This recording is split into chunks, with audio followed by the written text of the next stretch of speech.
Mensagens obtidas pela Polícia Federal mostram que Daniel Vorcaro exigiu segurança e privacidade para uma hospedagem do senador Ciro Nogueira e do presidente da Câmara, Hugo Mota, em Lisboa. Numa conversa, o ex-dono do Banco Master afirmou que nem mesmo o Papa poderia ter acesso ao local. Felipe Matoso, aqui de Brasília, ao vivo conosco com os detalhes. Matoso, boa tarde para você. Oi, Ricardo, boa tarde para você. Uma ótima tarde também para todo mundo que está com a gente aqui na Globo News. A gente vem noticiando desde ontem aqui na Globo News vários trechos desse relatório feito pela Polícia Federal, enviado ao Supremo Tribunal Federal acerca das investigações relacionadas às suspeitas sobre Daniel Vorcaro, sobre a atuação dele junto a políticos. Inclusive, a gente mencionou aqui expressões usadas pela PF, dizendo, por exemplo, que Daniel Vorcaro mantinha uma relação instrumental e funcional com o senador Ciro Nogueira. Menciona também ali o que a própria PF chama de pacote completo de mimos, ao se referir àquilo que a PF entende ser vantagens indevidas pagas por Daniel Vorcaro a Ciro Nogueira. E ainda ontem, Ricardo, a gente trouxe aqui no Mais a seguinte informação, de que em uma das mensagens apreendidas no celular de Daniel Vorcaro, ele diz a Léo Serrano, um funcionário dele, uma espécie de operador, segundo os investigadores, diz o seguinte, que é preciso, durante uma viagem que ele vai fazer a Lisboa, que esse funcionário dele também reserve ali locais, quartos de hotel, em um hotel específico em Lisboa, capital de Portugal, para Ciro e Hugo.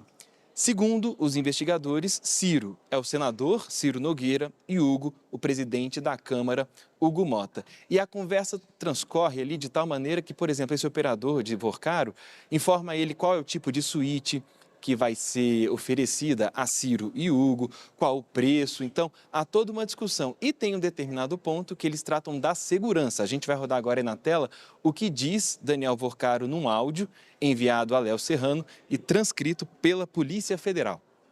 Abre aspas. Preciso muito que você dê uma atenção na questão de segurança. Cidade está lotada. Eu estive lá no lugar agora. Tive uma reunião lá no clube. Tem que ter certeza que o lugar em frente ao restaurante também esteja, segundo ele, privatizado, porque senão dá para ver tudo lá dentro. Tem que ter alguém lá embaixo. Quando você sai do elevador, já dá para ver tudo, quem está, o que está acontecendo. Então, preciso que, e aí ele fala algo que a PF não entende, então marca como inaudível, lá embaixo. E assim, acrescenta Daniel Vorcaro. Pode ser o Papa, que não pode entrar ninguém que não esteja na lista. Então, Vorcaro dá a orientação a esse funcionário dele para que, além de fazer a reserva no hotel específico em Lisboa, com as diárias específicas em tipo de suíte que ele deseja e que então haja toda essa segurança nas palavras dele para que nem o Papa saiba o que está acontecendo. Inclusive, na troca de mensagens, há uma reclamação de Vorcaro que no outro evento do qual ele participou com políticos em Nova York, as pessoas que transitavam pelo hotel conseguiam ver com quem ele estava, o que ele estava conversando, e ele não queria que isso se repetisse em Lisboa. Nossa equipe procurou a assessoria de Ciro Nogueira, que ainda não se manifestou.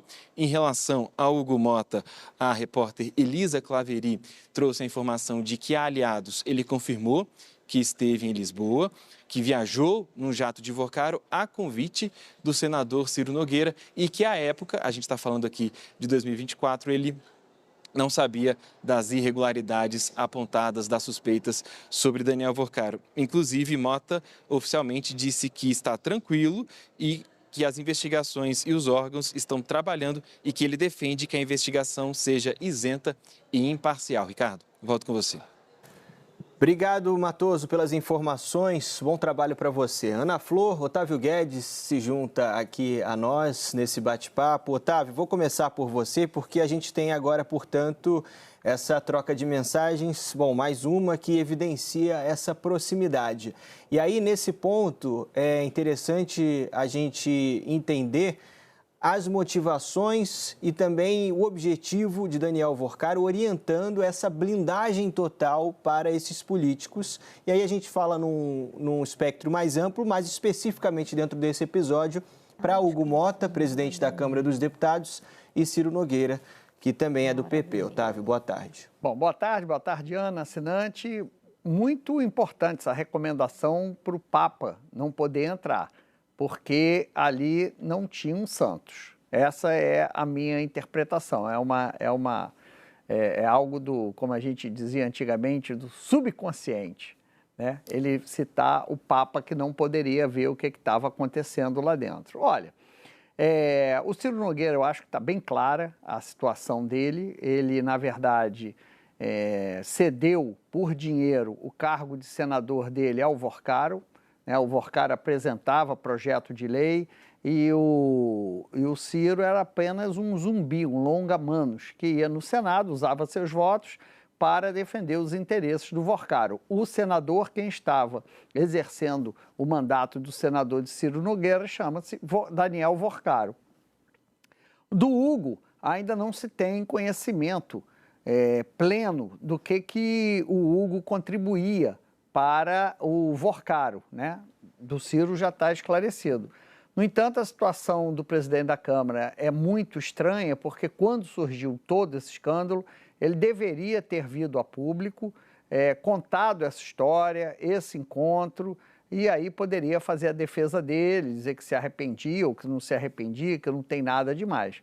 Então fica muito ruim que todos estão esperando, jogando, parecem estar jogando com a sorte. Ó, se vier à tona, caso do Flávio Bolsonaro, muito claro, com aquela tomação de grana que ele fez do Vorcaro, supostamente para o filme, e o Hugo Mota poderia ter se antecipado se esclarecido que era um jantar e dado a desculpa dele, a versão dele, aliás, sobre esse jantar. Quando isso é descoberto pela polícia, aí realmente fica muito difícil acreditar que era um encontro do qual o Papa pudesse participar ou ao menos assistir.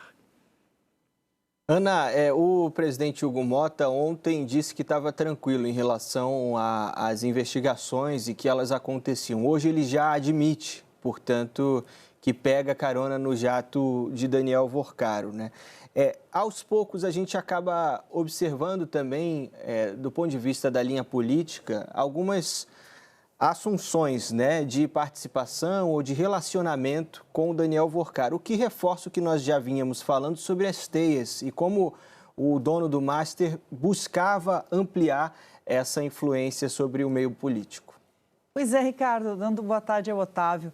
Me chama muito a atenção a normalização que o deputado Hugo Mota, que é presidente da Câmara nesse momento, faz de receber diárias de um empresário, quase R$100 mil em diárias num evento jurídico, seja corporativo ou não.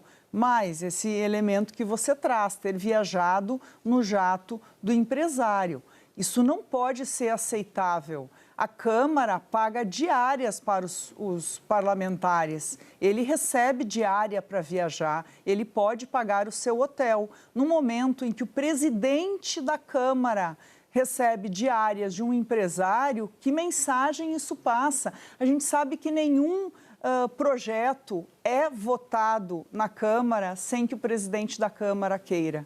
A mesma coisa no Senado. Então, ele controla a pauta. No momento em que ele tem um nível de amizade a ponto deste amigo pagar a diária, é algo que me impressiona a tentativa de normalizar isso. Isso, para mim, eu não acredito que seja algo aceitável, especialmente dentro do parlamento brasileiro. A gente já sabe o que Ciro Nogueira estava fazendo com um projeto, né, uma emenda que foi redigida por Vorcaro e apresentada por Ciro Nogueira, né, tentar sextuplicar, segundo disse um auxiliar de Vorcaro em troca de mensagem ao banqueiro, o negócio do Master, com simplesmente aumentando o limite em que as pessoas poderiam fazer um investimento arriscado com segurança do Fundo Garantidor de Crédito. Se isso fosse aprovado no Senado, não foi, mas se fosse, iria para a Câmara. há uma série de outros projetos do interesse de muitos banqueiros, de muitos empresários que passam pelo Senado e pela Câmara. Então, acho importante a gente falar também daquelas medidas discutidas no Congresso para limitar o escopo de atuação de diretores do Banco Central. Tudo isso passa pelas duas casas. Então, não dá para que isso ocorra sem a total transparência, sem que o presidente já diga de antemão quem paga as suas diárias ou não, com quem viaja. Eu acho extremamente grave. Isso não pode ser normalizado e me choca até ver o presidente da Câmara normalizando que um empresário pagou diária de hotel. Agora, também é importante destacar o quanto a PF nas investigações está avançada, seja do ponto de vista para negociar uma delação com o Daniel Worcari, a gente fala tanto aqui, né, que Worcari fala que tem isso aqui para dar, mas os investigadores falam, isso a gente já tem, isso a gente já descobriu nos seus celulares, nos seus e-mails. Seja também no discurso político, porque quando o Mota diz para aliados que foram só 2 diárias, enquanto a PF já encontra faturas de mais dias, também vai ser importante para esses políticos entenderem e dosarem o que eles podem falar ou suavizarem ou não fatos que a Polícia Federal já tem documentados e cruzados, inclusive com quebras de sigilo de Worcari, né, Otávio? Pois o maior inimigo da delação do Worcari é o celular dele. E seria muito didático que essa delação fosse rejeitada. Eu torço como cidadão para isso, porque mostra que a investigação bem feita, ela torna a delação um acessório. Aliás, esse é o espírito da lei. Né? O espírito da lei é justamente esse. Delação não é prova, não é meio de prova, e a partir dali a polícia tem que buscar ali elementos para condenar alguém. Ontem ali naquele julgamento já foi dada a senha para melar toda a investigação. O próprio Gilmar Mendes falou em cerceamento de defesa, lava-jato, etc., etc., Então, no meu entender, já há aí uma fumaça. Ontem foi acesa ali já uma pequena fumaça do forno a lenha em que grandes escândalos nesse país costumam virar pizza nesse fogão a lenha. Ontem eu acredito que o primeiro gravetinho já foi aceso ali. O Gilmar Mendes falou em cerceamento de defesa, falou em lava-jato. Então, como esse país é um país que o sistema penal, o sistema jurídico dele, protege bandido rico e pune bandido pobre, vê o crime violento como algo mais grave do que o crime não violento. O crime não violento é a corrupção. Enfim, acho que o gravetinho ali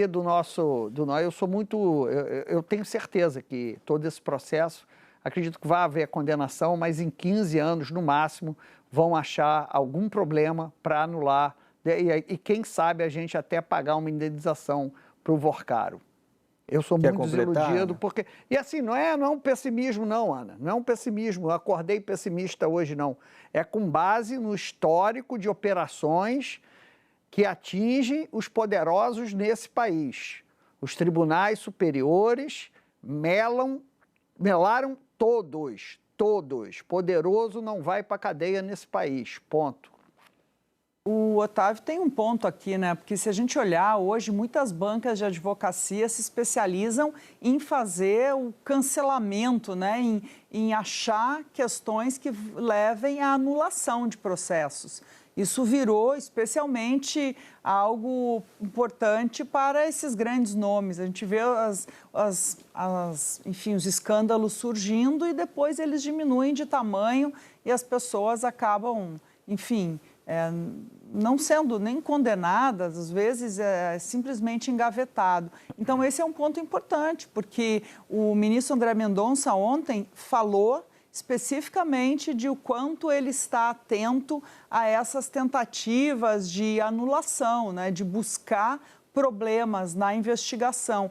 Eu ouço isso dentro da Polícia Federal também, um cuidado extremo Claro, tem vazamento aqui, vazamento ali, mas todo o trâmite para evitar que haja um motivo para se buscar anulações.